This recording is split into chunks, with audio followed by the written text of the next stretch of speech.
સુરતમાં કાયદો વ્યવસ્થા સામે ફરી ગંભીર સવાલ ઊભા થયા છે।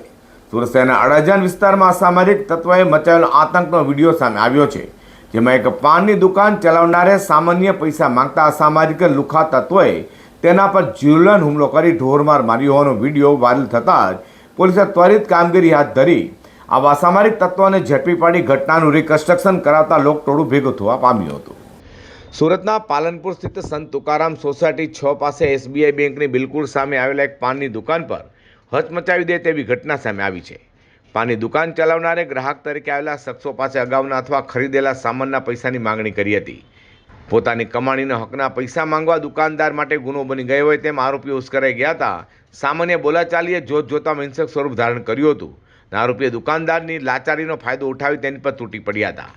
સોશિયલ મીડિયા પર વાયરલ થયેલા વિડીયોમાં જોઈ શકાય છે કે હુમલાખોરો કેટલા બેફામ બન્યા હતા। એક શખ્સ દુકાનદારના વાળ પકડીને તેને ખેંચી રહ્યો છે અને તેને લાપડા પણ ઝીકી રહ્યો છે। તેટલામાં બીજો શખ્સ તેને લાતો મારી રહ્યો છે। હદ તો ત્યારે થઈ કે ત્રીજા શખ્સે પાસે પડેલી પ્લાસ્ટિકની ડોલ ઉપાડીને પૂરી તાકાતથી દુકાનદારના માથા અને શરીરના ભાગે ઝીકી દીધી હતી।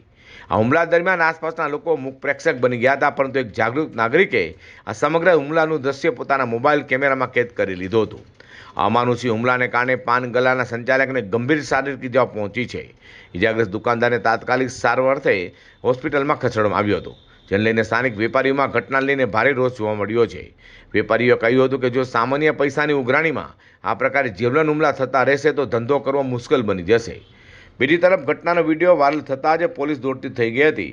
પોલીસે વાયરલ વિડીયોના આધારે હુમલાખોરોની ઓળખ કરી 2 આરોપીને ઝડપી પાડ્યા હતા। તેઓની બરાબરીનો સર્વિસ કર્યા બાદ પોલીસે ઘટનાનું રિકન્સ્ટ્રક્શન કરવા સ્થળે લઈ ગઈ હતી।